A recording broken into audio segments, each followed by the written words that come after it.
ધોરણ 6 નો ગતિ અને અંતરનું માપન આપણે અહીંયા તો બધા શીખેલા છીએ. આપણે બાળકોને કઈ રીતે શીખવાડવાનું અને બધા શીખવાડતા જ હોય છે.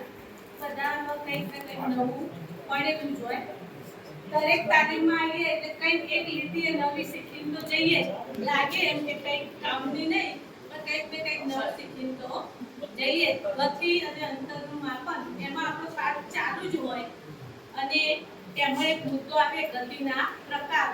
એમાં આપણે વિષયાભિમુખ તરફ જવું હોય તો પહેલા બાળકોને આપણે એવો પ્રશ્ન કરી શકીએ અને એવો પ્રશ્ન આપણે કરતા જોઈએ છીએ કે ભાઈ બાળકો તમે સ્કૂલે તમારા ઘરેથી સ્કૂલે આવો ત્યારે રસ્તામાં તમે કઈ કઈ વસ્તુ જોઈ તો બાળકો સહજ ભાવે કહેશે કે કોઈ કહેશે મેં ગાડી જોઈ, કોઈ કહેશે મેં પક્ષી જોયું, કોઈ કહેશે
પંખાની ગતિ એ કઈ ગતિ છે?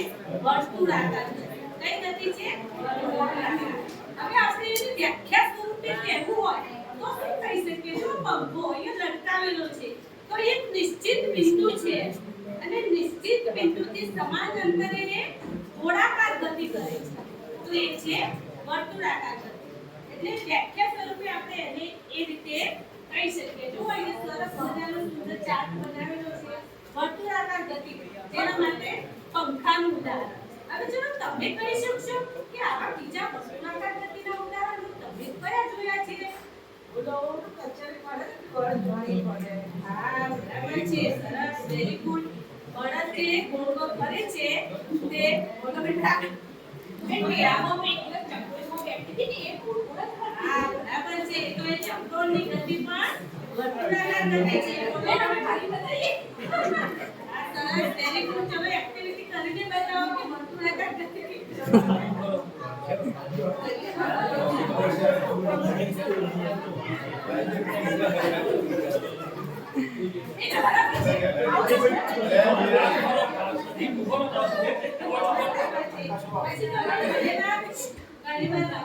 મેદાનમાં તમે બે પેનપોઈન્ટ એકબીજાને હાથ પકડીને ગોળ ચક્કર કરો છો એ પણ એક વર્તુળાકાર ગતિનું ઉદાહરણ છે.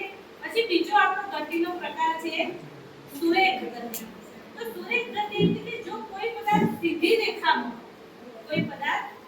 રેખામાં ગતિ કરતો હોય તે પદાર્થને સુરેખ ગતિ કહેવાય. હવે એના ઉદાહરણમાં આપણે જો લઈએ તો બંદૂકમાંથી છૂટેલી ગોળી. તમે એવા બીજા ઉદાહરણ મને આપી શકશો? બરાબર છે, વેરી ગુડ. પ્રકાશના કિરણની ગતિ. ચલો એના પછી બીજું કોઈ ઉદાહરણ? બરાબર છે, સર. ચલો એની કોઈ પ્રવૃત્તિ તમે કરી શકશો? મને બતાવી શકશો?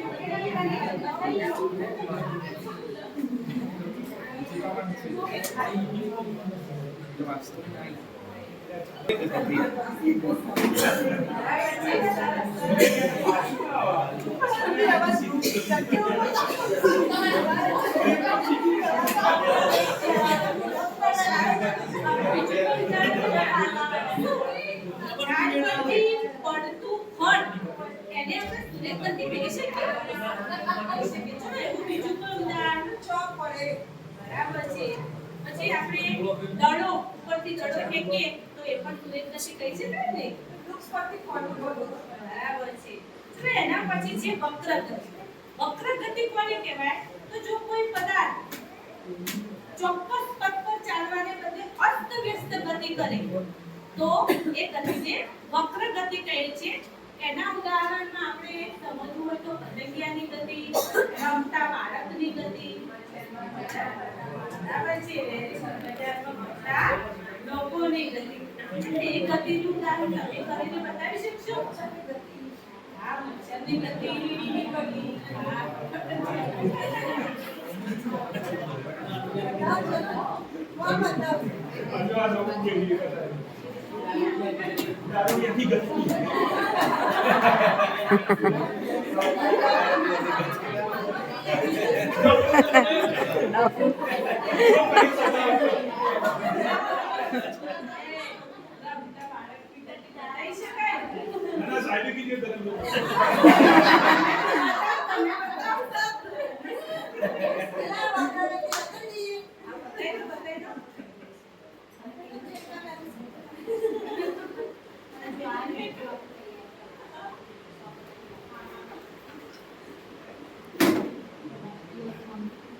બરાબર છે, સરસ. જો એના પછી ચોથો પ્રકાર છે આપણો આવર્ત ગતિ. કોઈ પદાર્થ નિશ્ચિત સમયના અંતરે પોતાની ગતિનું પુનરાવર્તન કરે તો તેને આવર્ત ગતિ કહે છે. આવર્ત ગતિના ઉદાહરણ આપણે લઈએ તો આપણે આપણા મેદાનમાં હિંચકામાં તમે રોજ હિંચકા ખાવ છો તો હિંચકો કઈ રીતે ડોલે છે? આમ તેમ આ બાજુ જાય વળી પાછો આ બાજુ જાય. બરાબર? તો એને કહેવાય આવર્ત ગતિ. તો આવી બીજા કોઈ ઉદાહરણ તમે જોયું છે કે જે કોઈ પદાર્થ આમથી આમ ગતિ કરતો હોય, દોલન સ્વરૂપે ગતિ કરતો હોય, બોલો? બરાબર છે, સંચાલન સ્વયંની ગતિ. બરાબર છે, સંચાલન સ્વયંની. બરાબર, પક્ષીના પાછી જોઈ. બરાબર છે. તો આ રીતે આપણે બાળકોને ગતિના પ્રકારો ખાલી કરી ચિંતવાની ગતિ બધા રીતે આપણે બાળકને ગતિના પ્રકારો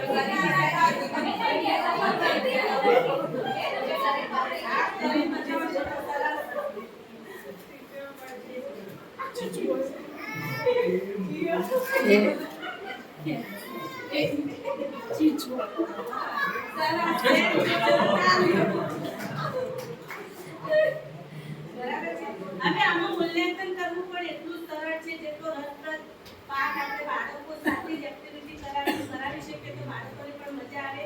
ઘરે જઈને ઘણીવાર મમ્મી સાથે પણ આવી એક્ટિવિટી કદાચ બાળક કરવા લાગે જો આવું બધું એને કરેલું હોય તો. અને મૂલ્યાંકન પણ આપણે જેમ પહેલાથી આપણે જે પ્રવૃત્તિ કરી હતી તો એ ગતિના પ્રકારોની એ એક્ટિવિટી સાથે આપણે એનું મૂલ્યાંકન પણ કરી શકીએ. અને હોમવર્કમાં આપણે તમે ઘરે આવા બીજા કયા ઉદાહરણો જેને આવર્ત ગતિમાં મૂકી શકાય, સુરેખ ગતિમાં મૂકી શકાય, વર્તુળાકારમાં મૂકી શકાય એવું હોમવર્ક આપણે ઘરેથી એને આપી શકીએ.